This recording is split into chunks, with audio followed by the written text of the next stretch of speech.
Hi everyone, thank you for tuning in. This is Instructor Joy. Let me first play a tune for you.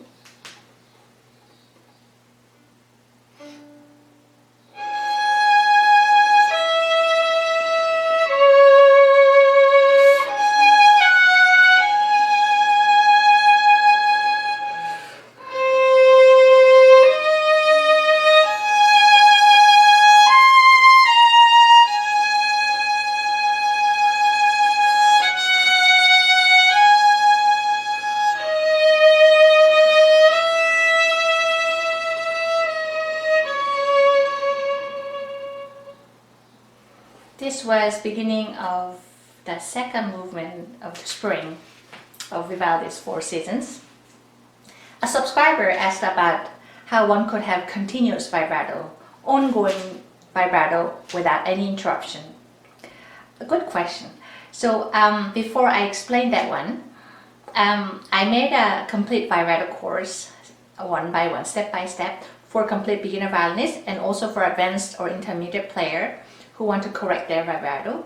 So I will be posting those ones every week, or if not every second week. I'll try to do that. So I encourage you to check out my Patreon page.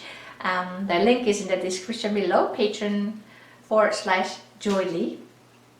So now back to the question, how does one make a continuous vibrato? And I'm going to throw one more question, which is, do we always have to keep vibrato ongoing? Is stopping vibrato a bad thing? Those two questions we're going to work on today. So there's a particular technique that you can do if you choose to do continuous vibrato. Namely, so you just have to keep vibrating, but there's a little more than that. So in this case, we have to play third finger on A string, and first finger on A string, and the third finger on D string, like that.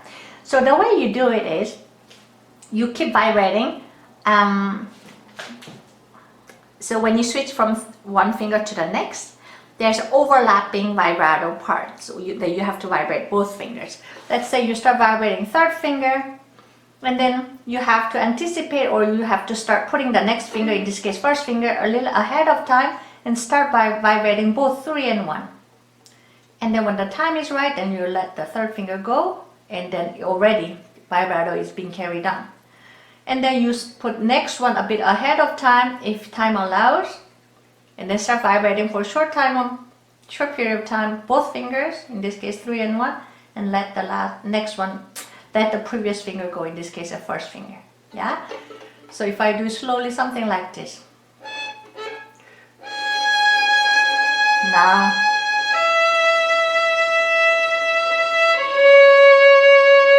yeah, once again.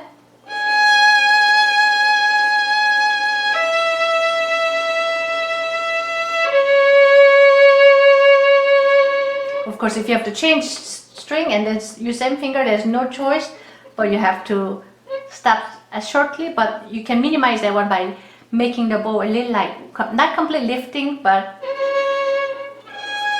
like,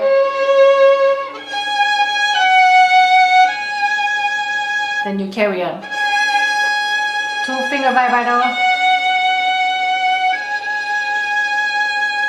like that. So that's how one does that. How does one carry a continuous vibrato? Basically, for a short period of time, you vibrate both fingers, and that way the same type of vibrato keeps going on. Now, second question that I threw in, which is, do we always have to have vibrato going on? Not always. Vibrato is a tool, an expressive tool. So in this particular piece is having a sleepy mood, sleeping good, and then everybody's falling asleep at the nap time. So having same type of vibrato, ongoing vibrato, works very well. Makes it sleepy and carries the mood. But if you want to create a little more dramatic mood, keeping same kind of vibrato, it doesn't really work well. There are many different examples, but something. So, for example, like Bach Air on G, it starts, so this is how I like to play.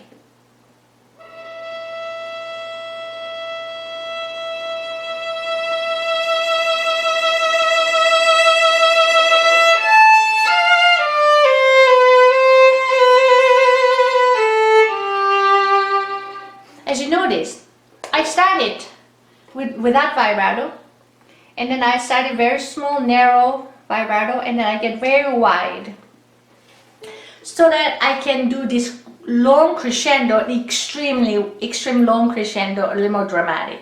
And also I combine with the up bow, very long up bow in different kind of bow speed that helps me to make a dramatic crescendo. And here we're using vibrato as a dynamic tool as well. So just keep that in mind. It's not always that we have to continue vibrating. You can choose to do so, but sometimes we purposefully stop or not vibrate or mix up those to create certain mood. But for sure, you want to master all types of vibrato technique, whether it's continuing, whether it's ever changing, whatever it is. Once you have it, it can be a great tool for your musical idea expression. Yeah, so please check out my vibrato course on my Patreon, and I hope this video was helpful. Hope to see you again. Bye bye.